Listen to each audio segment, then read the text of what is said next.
En Mateo capítulo 5, versículos del 38 al 48, hemos estado analizando durante estas últimas 7 conferencias de qué forma Jesucristo les presenta a los religiosos de su tiempo una norma, un patrón demasiado elevado para cualquier ser humano que quiera, por sus propias fuerzas, alcanzarlo. Jesús llega y comienza a decirles: ustedes oyeron, no cometeréis adulterio, pero yo les digo que cualquiera de ustedes que en su mente, en su corazón, en su vida interior, y dice Dios, y yo los estoy viendo, desea o codicia otra mujer que no es tu esposa, eres adúltero. Ustedes creen y dicen, asesino es el que jaló el gatillo de un rifle. Y las cárceles, dice la gente que está afuera, están llenas de asesinas, y mucha gente dice, yo no soy asesino. Y Cristo les dice, pero yo les digo que si en esta noche cualquiera de ustedes tiene odio, amargura contra cualquier persona, eres culpable de homicidio. Entonces Jesucristo comienza a sacar de nuestro corazón totalmente las cosas que son más importantes para Dios, las cosas que verdaderamente están lesionando el carácter santo de Dios, porque Dios viene a tratar con nuestra vida interior, con nuestra vida íntima, y no con las cosas y las externalidades que mucha gente piensa que porque ya no fuma, ya no toma, ya no apuesta, etcétera, etcétera, ya puede esa persona ser aprobada por Dios. La frase de Jesús, ama a tus enemigos, en el versículo 44, pero yo os digo, amad a vuestros enemigos, resume la grandeza de las enseñanzas de Jesús a todos sus seguidores. Y esta característica hace que cada cristiano sea una persona distinta del mundo. Porque no hay nadie, absolutamente nadie, que pueda amar a un enemigo, y cuando decimos amarlo, lo hemos tratado de definir, más que teniendo la ayuda del Espíritu de Dios. Por eso dice el versículo 46 y 47, porque si amáis a los que os aman, ¿qué recompensa tendréis? ¿No hacen también lo mismo los publicanos? Y si saludáis a vuestros hermanos solamente, ¿qué hacéis de más? ¿No hacen también así los gentiles? Entonces, aquí nosotros estamos analizando en estas 2 declaraciones las normas de los que se dicen ser miembros del reino de Dios. La primera declaración, que está en el versículo 47, es, ¿qué hacéis de más? Cristo estaba diciendo, ¿qué tienen las religiones inventadas por los hombres de diferente de las otras? ¿Cuál es la cosa que diferencia al budismo del judaísmo, del catolicismo, de los mormones, de los testigos de Jehová?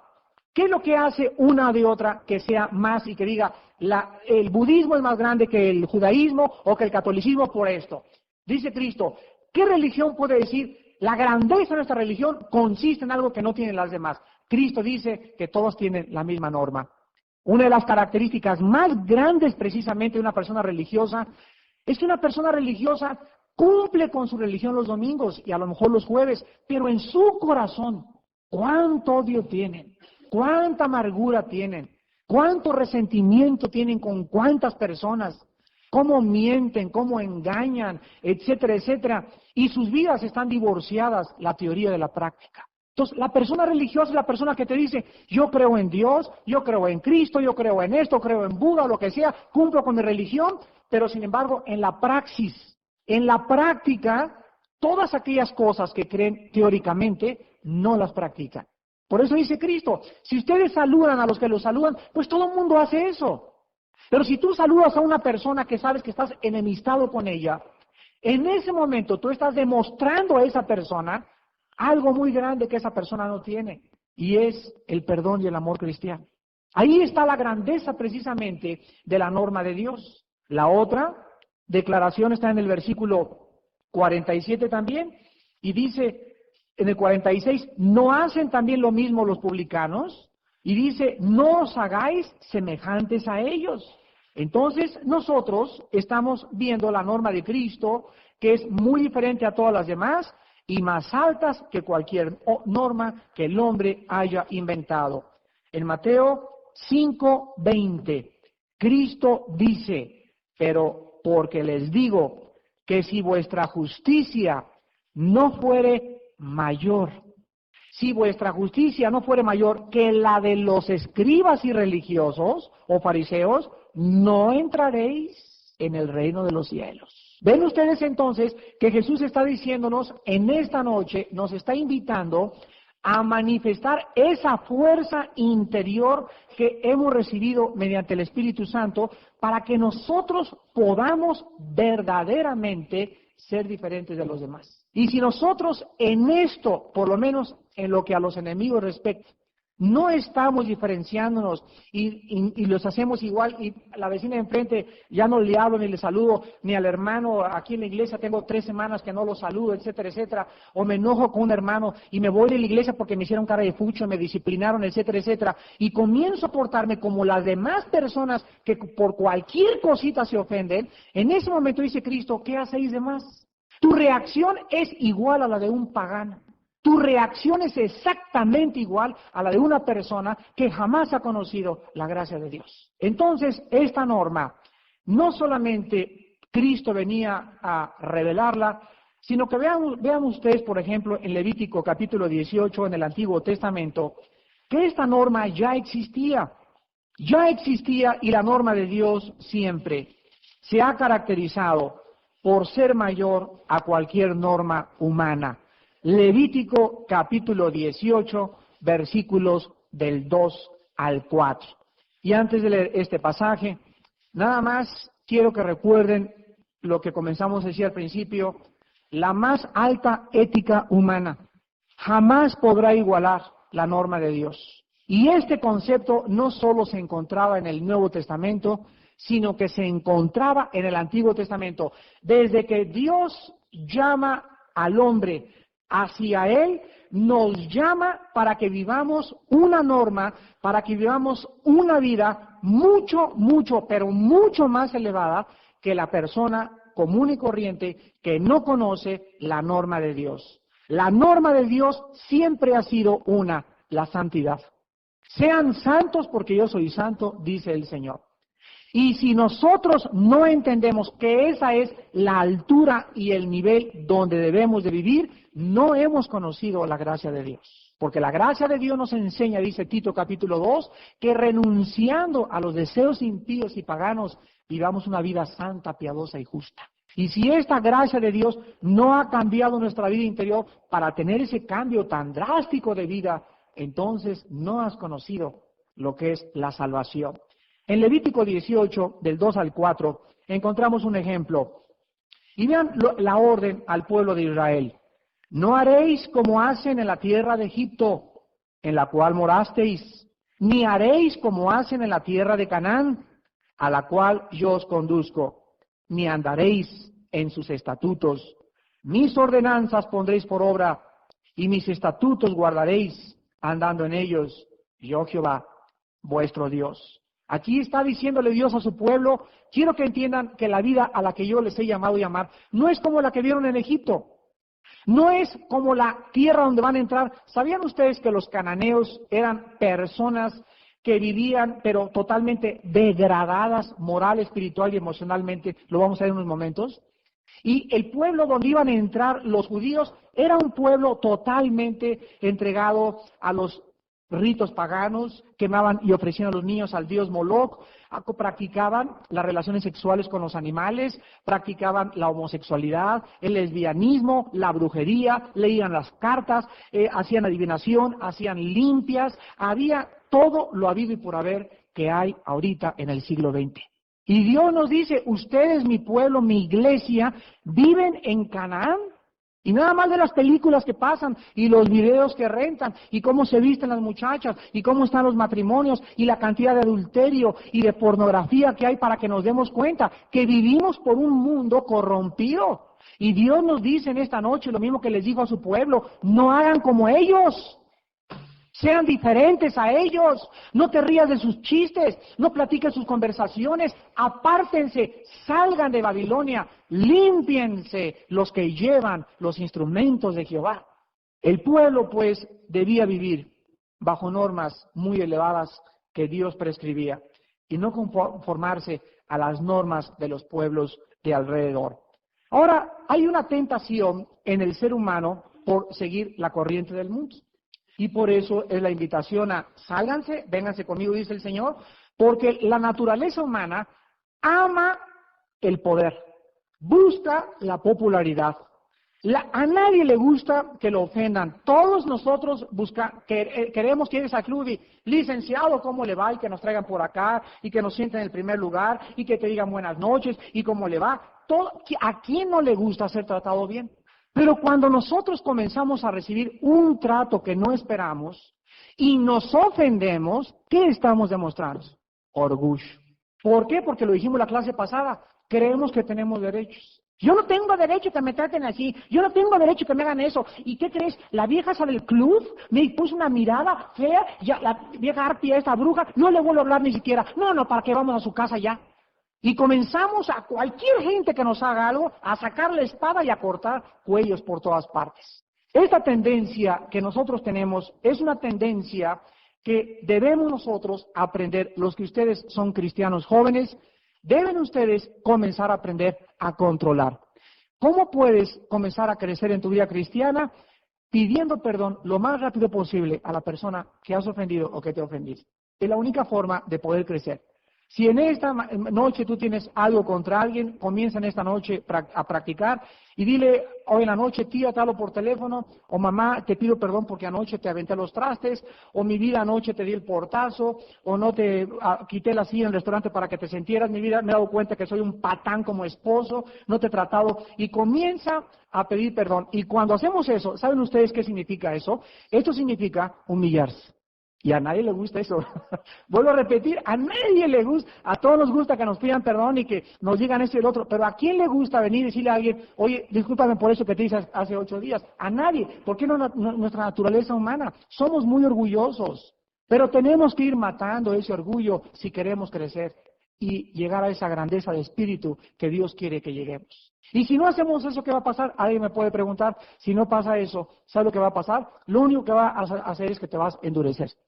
Y la amargura va a comenzar a afectar tu corazón, tu presión sanguínea, tu comida, tu estómago, la digestión. Hasta la digestión es afectada por las personas que llegan a la comida y están así, pero así, pues unas ulcerotas que se les van a hacer, ¿verdad? Dios tiene razón para que seamos gobernados por la paz, para que seamos gobernados por la tranquilidad. Dicen ahorita que 1 de cada 10 personas en el mundo padece de úlcera estomacal. 1 de cada 10, producida por esa neurosis, esa tensión. Así estamos siempre como gavilanes, como sopilotes, con las uñas, con las garras, dispuestos a arañarse, cuñado contra cuñado, madre contra suegra, hijo contra padre, familia contra familia, hermanos contra hermanos. Así estamos todos, están más bien dijo el otro, ¿verdad? Y muchas veces tenemos los cristianos también esos anhelos de poder comenzar a vivir bajo la carne. En Romanos capítulo 12, vean por favor Romanos 12 en el Nuevo Testamento, la norma de Dios del Antiguo Testamento se vuelve a repetir. Repito, en el Antiguo Testamento se le invita al pueblo a que no sigan las costumbres de los demás, a que no se conformen a las normas del otro mundo. Vuelvo a darles un consejo.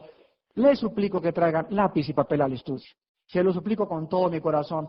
Porque si no interrumpimos, ¿qué dijo? ¿Qué cosa? Entonces, si tú traes ahorita un lápiz y una pluma, digo yo Romanos 12:2, y ahí está Romanos 12:2 apuntado. Pero si no, pues sigo hablando y vas a tener que interrumpir, ¿verdad? Entonces, acuérdense que a este estudio hay que venir con lápiz y papel. Hay que tomar notas y así ya no puedes estar preguntando, ¿qué cosa dijo? Romanos 12:2.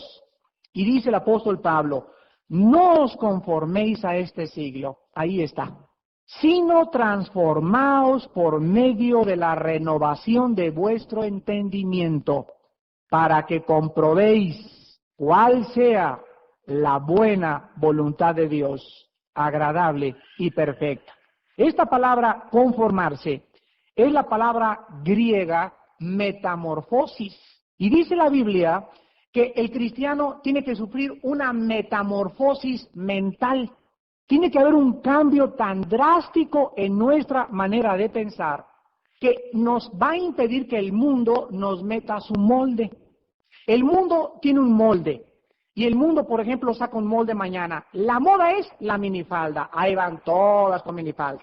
La moda es andar así descamisado con el pelambre de fuera los hombres, con llenos de cadenas, etcétera, etcétera, y todos los hombres, ¿verdad? Ahí muy sexys, ahí con toda la camisa desabrochada, etcétera, etcétera. O la moda es el escote hasta por acá, o la moda es X o pantalones los atrevidos, o tenis Reebok, y el mundo va conforme a la moda, porque el mundo no puede ir en contra del mundo. El cristiano es llamado a ir en contra. Nos van a decir, Contreras. Pero el cristiano no debe conformarse y ahí surge un conflicto muy serio. La persecución se desata en cuanto desafiamos el molde del mundo. Una muchacha que llega al salón de clases, vestida, tapada desde aquí hasta abajo, y todas las muchachas pintadas como cirqueras y con su chiclototote, etcétera, etcétera, y que el novio, y que me acosté anoche con un muchacho, que voy por aquí, por allá. Inmediatamente, en cuanto ven a alguien que es diferente, que creen todas así las baterías antiaéreas, las encañonan contra ella y comienzan Sor Juana Inés de la Cruz, religiosa, mocha, anticuada, pasada de moda, traumada y hasta loca te van a decir. Porque estás desafiando al mundo. Tú llegas a tu oficina y todos ahí, pornografía y risas, y que hicieron anoche, y que se pone que si tengo con la amante, y tú siempre serio, trabajando, repartiendo folletitos, hablando de Cristo, se van a todos contra ti. Pero quiero que escuchen esto. Este es el impacto precisamente que Dios quiere que hagamos. Porque cuando vivimos diferente y cuando somos diferentes y nos portamos y caminamos y nos sentamos y hablamos y actuamos diferente a los demás, es cuando la gente comienza a preguntarse, oye, ¿qué onda con este cuate? ¿Qué cosa lo cambió? ¿Estará loco? Y comienzan a secretamente admirar nuestras convicciones. Y entonces, cuando la gente te ve diferente, escuche muy bien, es cuando te vuelves un magneto, un imán que los atraes hacia Cristo. Nadie puede atraer a nadie hacia Cristo hasta que las personas están convencidas que tú eres diferente. Y cuando las personas tengan problemas y en su casa tengan problemas, ¿qué crees que van a hacer? ¿A quién crees? A esa muchacha que le dice Sor Juana, esa es la primera que van a consultar. Cuando ya una abortó, la otra quién sabe qué hizo, la otra se fue y no la encuentran en su casa, y cuando vengan los problemas, la muchacha que va a ser interrogada va a ser la que era diferente a los demás. Esto es lo que significa, sean santos, porque yo soy santo, dice el Señor. La palabra santo significa, tanto en el griego hebreo kabash, como en el griego agios, diferente o separado. Eso es lo que significa la palabra santo. Sean diferentes, sean separados de las tinieblas, pórtense diferente a sus vecinos, que en tu familia llegue la Navidad y vean ya toda la familia que ya no fumas, ya no tomas, ya no te ríes, ya no estás así, ya no hablas que puro el club y que por aquí, por allá, ya no eres tan vano, ya no eres tan superficial. La gente comienza a darse cuenta que ya cambió Conchita, ya cambió Lupita, ya cambió fulana de tal, y la gente comienza a preguntarse, ¿qué cosa hizo que mi hermana cambiara? ¿Qué hizo que mi hijo cambiara? ¿Qué hizo que mi tía cambiara? Y en ese momento les podemos presentar al Hijo de Dios. Vean lo que dice Primera de Pedro capítulo 1. Primera de Pedro capítulo 1, del 14 al 15. Dice lo mismo que dice Romanos, con otras palabras. Primera de Pedro 1, del 14 al 15. Como hijos obedientes, aquí está otra vez lo mismo, no os conforméis. Y aquí vean ustedes la orden que se nos da. No permitamos que los deseos que antes teníamos, estando en nuestra ignorancia, nos moldeen. Es lo que significa en el original griego. No os conforméis a los deseos que antes teníais estando en vuestra ignorancia, sino como aquel que os llamó es santo, sed también vosotros santos los domingos. ¿Así dice? Los viernes primeros. Dice, en toda vuestra manera de vivir, cuando te levantas, cuando vas al baño, cuando desayunas con tus hijos, cuando vas en el metro, cuando vas en el camión, al llegar al trabajo, al salir del trabajo, al regresar del metro, en la casa de tu cuñado, en todas partes manifiesta la misma norma, la santidad. No seas santo enfrente de tus vecinos y seas en tu casa un hipócrita. No te portes diferente con tu mamá y con tu papá y seas otro con tu esposo. No tengan 3 o 4 personalidades. La Biblia dice, en toda vuestra manera de vivir, manifiesten la santidad. Y vean también aquí en Pedro capítulo 4, Primera de Pedro 4, denle la vuelta al capítulo 4, versículo del 3 al 5. Y dice el apóstol Pedro, baste ya. En otras palabras, ya estuvo suave. Baste ya el tiempo pasado, o sea, todo lo que hicimos para haber hecho lo que agrada a los gentiles, o sea, todo lo que hacíamos antes lo hacíamos porque queríamos caerle bien al compadre, porque le queríamos caer a los vecinos, porque todos se carcajeaban de las mismas tonterías, por no ser diferentes a los demás, por no sufrir vergüenzas en la familia. Por eso hacíamos muchas cosas. Dice Pedro, baste ya el tiempo pasado para haber hecho lo que agrada a los gentiles, andando en lascivias, concupiscencias, embriagueces, orgías, disipaciones y abominables idolatrías. A estos les parece cosa extraña que vosotros no corráis con ellos en el mismo desenfreno de disolución y os ultrajan. Pero ellos darán cuenta al que está preparado para juzgar a los vivos y a los muertos. Dice la Biblia lo que hemos estado diciendo. A la gente le parece extraño que seamos diferentes, que te vistas diferente, que actúas diferente. Uy, les parece extrañísimo que vengas a un estudio bíblico. Ay, comadre, usted ya es de las de la Biblia. Usted ya es de los aleluyas.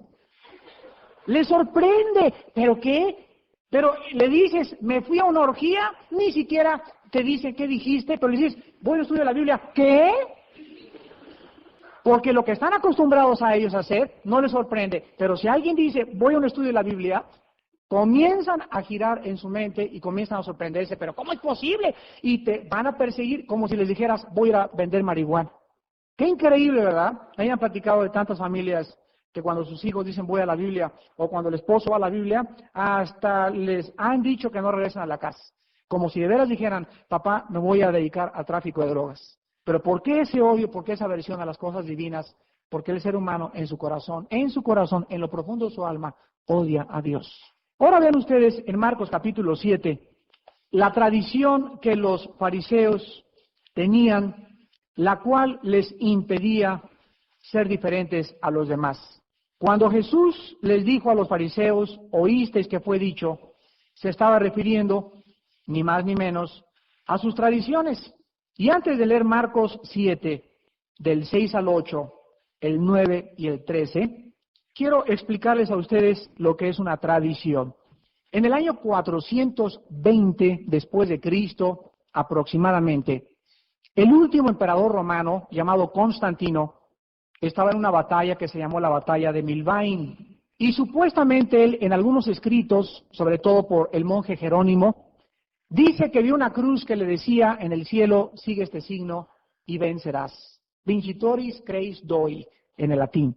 Cuando Constantino se convierte al cristianismo, manda un edicto a todo el mundo romano, que era el imperio predominante. Y el edicto decía que el cristianismo era la religión oficial de Roma. Del año 420 al año 1961, échenle pluma a la diferencia, ¿cuántos siglos son? Del año 420 al año 1961, la Biblia se prohibió. Y en lugar de que la Biblia fuera abierta cuando el emperador Constantino absorbió el cristianismo, la Biblia se cerró y se le otorgó la autoridad a los seres humanos. Entonces comenzaron los seres humanos por 18 siglos a introducir al cristianismo tradiciones. ¿Qué cosas son las tradiciones? La palabra tradición significa tanto en el latín como en el griego transmitir. Y las tradiciones son enseñanzas transmitidas de generación en generación. Y una tradición, el mejor ejemplo que les puedo dar es el siguiente. Una vez le preguntaron a una señora, oiga señora, ¿por qué cocina usted la carne en esa olla tan chiquita? Y le dice la señora, porque mi mamá me enseñó así. Vamos a preguntarle a la mamá, oiga señora, ¿por qué le enseñó a su hija a cocinar la carne en una olla tan chiquita? Y dice la mamá, porque mi mamá me lo enseñó así. Vamos con la abuelita. Oiga, abuelita, ¿por qué le enseñó usted a su hija y esta a su hija que cocieran la carne en una olla así? Porque me lo enseñó mi mamá. Vamos con la bisabuelita. Pues llegaron con la bisabuela. Señora, doña Gertrudis, queremos preguntarle, ¿por qué usted comenzó a cocinar la carne así? Y doña Gertrudis contestó, porque no tenía una olla más grande. Esto es lo que es una tradición. Son enseñanzas que fueron enseñadas hace algunos años o lo que sea, pero que no necesariamente son la verdad. Entonces Cristo, en Marcos capítulo 7, les dice a los fariseos lo que nos dice en este siglo a las personas que mezclan las tradiciones con la palabra de Dios. Y dice Marcos 7, del 6 al 8. Respondiendo él, les dijo: hipócritas, bien profetizó de vosotros como está escrito Isaías: este pueblo de labios me honra, mas su corazón está lejos de mí, pues en vano me honran, enseñando como doctrinas, ¿qué dice? Mandamientos de hombres. Entonces, el cristiano vive en un mundo que está tratando de amalgamar las cosas transmitidas por los hombres y la palabra de Dios, y siempre que nosotros encontramos un mandamiento de hombre, necesariamente entra en conflicto con la palabra de Dios. Porque o tiene la razón el hombre o tiene la razón Dios. Ahora veamos, de acuerdo al propio Señor Jesucristo, en el versículo 9 y en el 13, lo que estas tradiciones hacen a la Biblia. Y dice el versículo 8, porque dejando el mandamiento de Dios, os aferráis a la tradición de los hombres. ¿Qué hacían los fariseos? La Biblia la cerraban y obedecían a los hombres. Dejando el mandamiento de Dios, ellos, en lugar de aferrarse a la Biblia, se aferraban a lo que los hombres les habían enseñado. Y dice el versículo 9, les decía también: bien invalidáis el mandamiento de Dios para guardar, ¿qué cosa? Vuestra tradición. ¿Qué cosa hace una tradición a la Biblia? La invalida. La invalida. Porque en ese momento el mandamiento de un hombre tiene más autoridad que la palabra de Dios. Y dice el versículo 13, invalidando la palabra de Dios con vuestra tradición que habéis transmitido, y muchas cosas hacéis semejantes a estas. Esto es lo maravilloso de conocer la Biblia. En 1961 sucedió un milagro. Y por primera vez, el primer papa de toda la historia, Juan XXIII, papayón, como le dicen de cariño tantos que lo quería a este papa, un día no sé qué andaba haciendo en el Vaticano, en los jardines, y por ahí le cayó una Biblia.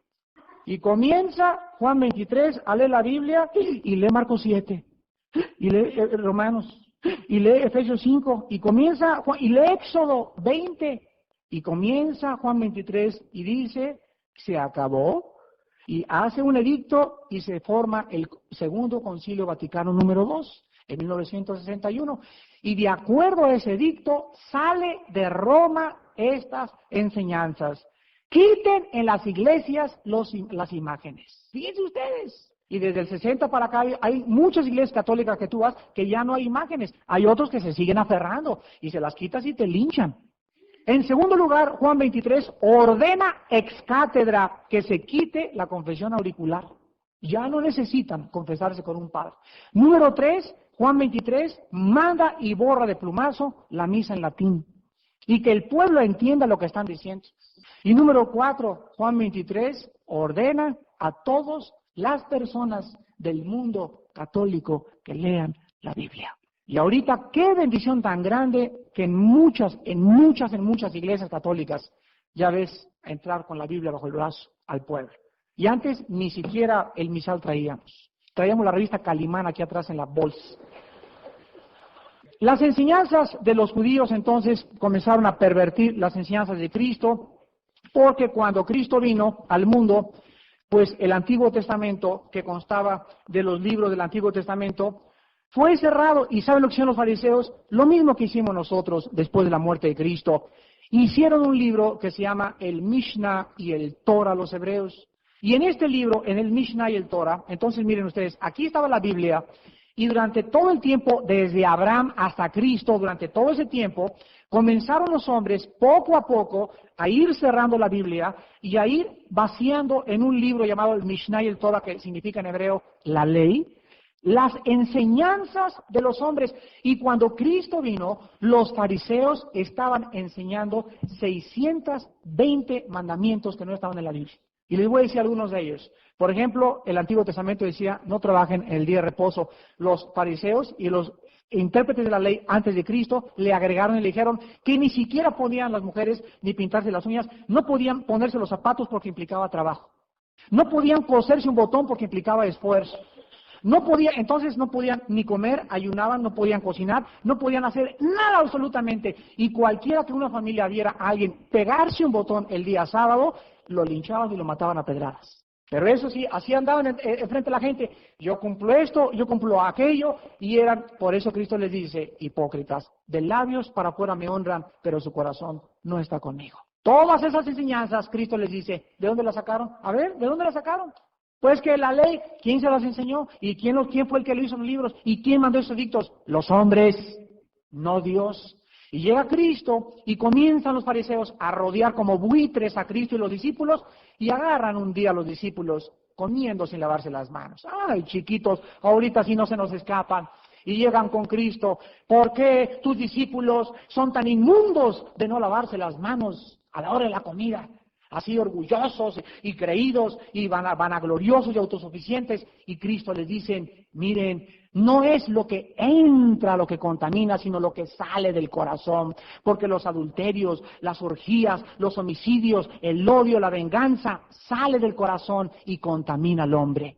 Entonces les muestra que el problema de ellos era las externalidades y no la raíz de todos los males con las cuales Cristo vino a tratar. Jesús vino a darnos un corazón nuevo. Y aquella persona en esta noche, para acabar, que piense, que haz de cuenta que tienes una llave abierta de agua en tu casa. Y está la señora con la escoba así, saque y saque el agua. Pues ahí te vas a estar toda la vida tratando de sacar el agua hasta que no vayas y cierres la llave. El problema no es el agua, el problema es de dónde sale la llave. La religión está tratando de limpiar y así le hacen. Y Cristo no vino a hacer eso. Cristo vino a cerrar la fuente de la contaminación. A cerrar esta llave para que el agua que saliera ahora no fuera agua amarga, sino agua de vida, agua dulce. Y esta agua es la palabra de Dios y es la que nos ha lavado, la que nos santifica y la que cada día nos hace cada vez más semejantes a esa norma que Dios nos vino a dar, la santidad, sin la cual nadie verá a Dios. Despidámonos en oración. Te damos gracias, Señor, por tu palabra y te damos gracias también porque en esta noche hay personas que al oír estas palabras que estamos seguros han penetrado en su conciencia y en su corazón como una espada, porque es tu palabra que actúa, es divina, tiene poder. Han podido descubrir, Padre Santo, que lo que tú ves es el corazón y no lo externo. En esta noche, ¿cuántas personas que nos visitan, aunque tienen una religión o pertenecen a X religión, tu conciencia te da testimonio de la vida tan miserable que llevas internamente? La falta de paz en tu vida, la falta de amor a tu familia, a tus semejantes, la falta de honestidad en tus negocios, solo demuestra una cosa, que la llave no ha sido cerrada. Te puedes vivir externamente como una persona religiosa, siguiendo externalidades y cumpliendo con los patrones y edictos de tu religión, pero tu corazón sigue igualmente contaminado. En esta noche podrás preguntar, ¿qué puedo hacer para tener ese nuevo nacimiento? Para verdaderamente comenzar a entrar en una relación verdadera, real, íntima, viva, dinámica con el Hijo de Dios. La Biblia dice, en primer lugar, arrepiéntete de tus pecados. Arrepentirse es reconocer en esta noche que eres pecador. Lo contrario al arrepentimiento es el orgullo, el decir, yo ya tengo mi religión, me basta con eso. La Biblia dice, tienes que nacer de nuevo. Tiene que haber una conversión en tu vida, un cambio radical y drástico, pero no externo, interno, donde comienzas a recibir una fortaleza sobrenatural para perdonar en primer lugar. Perdonar a tanta gente que nos ha hecho tanto mal y no tener ningún rencor en contra de nadie para poder ser llamados en esta noche hijos e hijas de Dios. En segundo lugar, tienes que creer, simplemente cree. Cree en Jesucristo como el Salvador del mundo, como el Mesías, el Hijo de Dios, como Dios hecho carne, que nació de una virgen, en un nacimiento virginal, y que cuando él nacía, su madre recibió un mensaje que le dijo el ángel: ponle por nombre Jesús, porque él salvará a su pueblo de sus pecados. Ese niño nacía para morir más tarde en una cruz, y con su muerte, dice la Biblia, pagar la cuenta pendiente que tú y yo teníamos de pecado. Y en tercer lugar, simplemente en esta noche, ábrele tu corazón. Ábrele tu corazón a Jesús, hoy que Él está llamando a la puerta de tu corazón. Y dile ahí desde tu lugar estas palabras. Ahí en silencio, dile: mi Señor y mi Dios, perdona mi vida porque te ha ofendido. Mis pecados te han ofendido y he vivido una vida hipócrita, una vida doble. Quiero que me laves con tu sangre preciosa, que me hagas la persona que tú quieres que yo sea, porque esa norma que tú me demandas nunca la podría alcanzar por mis propios esfuerzos, ni por medio de mi religión. Necesito tu Espíritu Santo. Necesito tu vida, Jesús, para poder vivir esa vida, esa norma tan elevada que tú le pides a los que te siguen vivir. Y te pido, Señor, que entres a mi corazón como mi Salvador, porque creo que en la cruz, con tu muerte y con tu sangre, pagaste por mis pecados, que a los 3 días te levantaste de los muertos y que en esta noche vives resucitado, hablándome y pidiéndome entrar a mi vida. Y en esta noche te digo: ven, Señor Jesús, mi vida te necesita inmensamente. Ayúdame a alcanzar esa norma, fortalece mi vida y mi corazón, lava mis pecados, porque te lo pido en el nombre de Jesús. Amén.